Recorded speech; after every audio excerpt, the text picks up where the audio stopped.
Hello students, today we are going to start a new poem on the grasshopper and cricket by John Keats.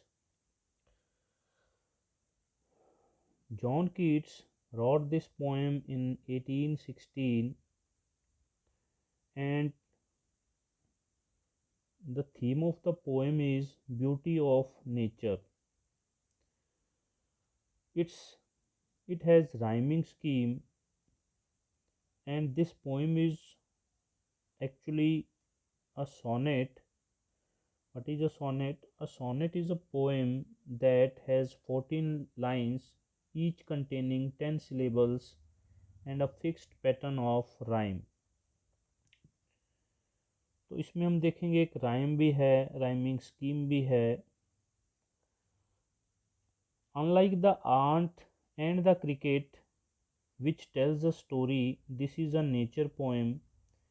जैसे हमने हमारी first poem की थी aunt and the cricket, जिसमें एक story बताई गई थी हमें, उसी की तरह ये भी एक नेचर पोएम है. और इस पोएम में the grasshopper and the cricket do not appear as characters in a story. जैसे आंट एंड क्रिकेट में तो क्या था, दोनों ही हमें एज अ करेक्टर शो किए हुए थे, आंट भी और क्रिकेट भी. लेकिन उसकी तरह ग्रास होपर और क्रिकेट इस पोएम में करेक्टर्स नहीं दिखाए गए. Rather they act as symbols, बल्कि क्या वो सिंबल का काम कर रहे हैं इसमें. ईच सजेस्टिंग समथिंग एल्स, और दोनों अलग अलग सिंबल्स का काम कर रहे हैं. Read the poem and notice how the poetry of earth keeps on through summer and winter in a never ending song. तो हम देखेंगे इस पोएम में कि पोइट का क्या मानना है कि the poetry of earth is never dead, वो कभी ख़त्म नहीं होती poetry of earth. It keeps on through summer and winter, वो समर में हो चाहे विंटर हो, उसमें एक नेवर एंडिंग सॉन्ग की तरह चलती रहती है. तो हम देखेंगे इसमें कि हु सिंग्स दैट सॉन्ग, कि वो सॉन्ग कौन गाता है जो कभी ख़त्म ही नहीं होती poetry.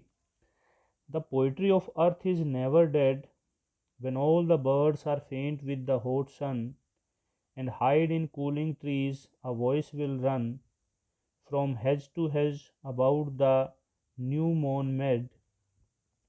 That is the grasshopper's, he takes the lead in summer luxury he has never done with his delights, for when tired out with fun, he rests at ease beneath some pleasant weed. The poetry of earth is ceasing never on a lone winter evening when the frost has wrought a silence from the stone. There shrills the cricket's song in warmth increasing ever, and seems to one in drowsiness half lost, the grasshoppers among some grassy hills. In first stanza, the poet says that poetry of earth is never dead.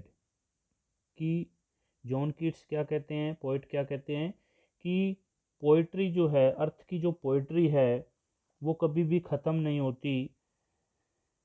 When all the birds are faint, पहले वो first stanza में हमें summer की बता रहे हैं कि summer में भी नेचर जो है उसकी पोइट्री जो है, अर्थ की जो पोइट्री है वो कभी ख़त्म कैसे नहीं होती. कहते हैं कि समर में जब सारे बर्ड्स जो हैं मतलब थक जाते हैं या वीक हो जाते हैं इतनी हॉट सन से, and hide in cooling trees, और मतलब एक ठंडी छाया लेने के लिए वृक्षों में छुप जाते हैं.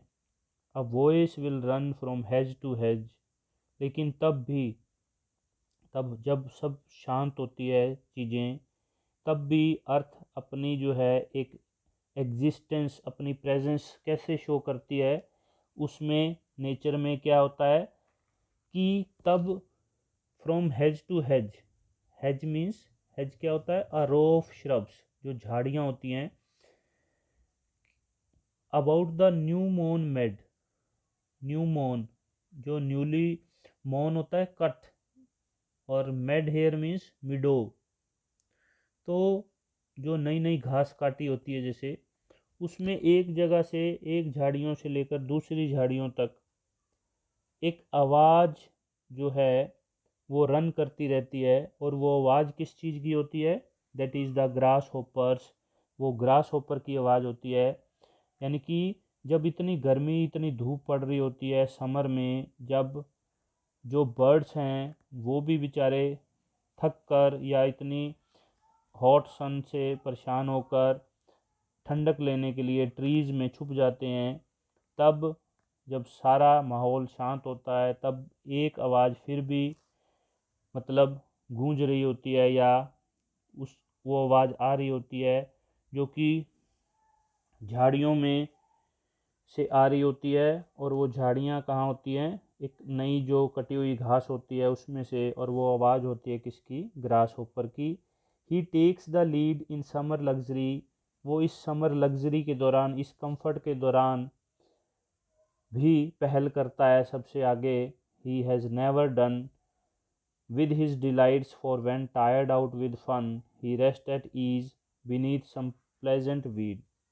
कि वो कभी नहीं थकता है। मान लो जब सारे इतनी गर्मी में थके आ रहे होते हैं, फिर भी वो जो है बड़े खुशी के साथ वो जो है आवाज़ करता रहता है। और for when tired out with fun, और ये भी उसका एक, उसको मतलब एंजॉय कर रहा होता है और उसको एज ए फन जब वो करते हुए थक भी जाता है तो वो कहाँ रेस्ट करता है? फिर वो कहाँ पाया जाता है? मतलब फिर he rest at ease beneath some pleasant weed. किसी प्लेजेंट सी, किसी खुशनुमा सी, खुशी देने वाली, ये मतलब उसको खुशी देने वाली ऐसी वीड के नीचे। वीड क्या होता है? A plant that grows very quickly where it is not wanted. जैसे खरपतवार होता है, ऐसा प्लांट जो कहीं पे भी उग जाता है जहाँ पर उसको उगाया ही नहीं गया या उसकी ज़रूरत नहीं है, वहाँ अपने आप ही उग जाते हैं वो। तो वो वीड कहलाते हैं।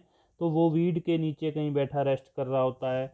और जब सारे थके होते हैं तो अकेले इसकी आवाज़ जो है मतलब हवा में वो रन कर रही होती है। और वो समझ जाना, समर में अगर कोई सब शांत है और एक आवाज़ गूंज रही है कहीं हेज टू हेज, तो वो किसकी आवाज़ होगी? ग्रास होपर की। अब सेकंड स्टेंजा देखते हैं। The poetry of earth is ceasing never. Ceasing means stop, cease means to stop. तो पोएट्री ऑफ अर्थ जो है वो कभी नहीं रुकती।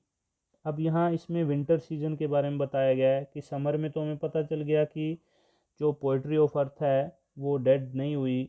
इसी तरह विंटर में भी पोएट कहता है कि जैसे समर में तो ग्रास होपर जो है उसको मतलब जो पोइट्री है उसको कंटिन्यू रखता है, अब विंटर में कौन रखता है?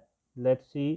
कि वो कहते हैं कि विंटर में भी जो पोइट्री ऑफ अर्थ है वो नहीं रुकती। On a lone winter evening when the frost has wrought a silence. Wrought means brought about.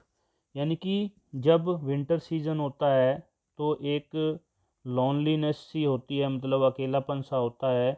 और जब फ्रोस्ट जो है वो सब तरफ एक साइलेंस कर देता है। फ्रोस्ट क्या होता है? Small white ice crystals on surface.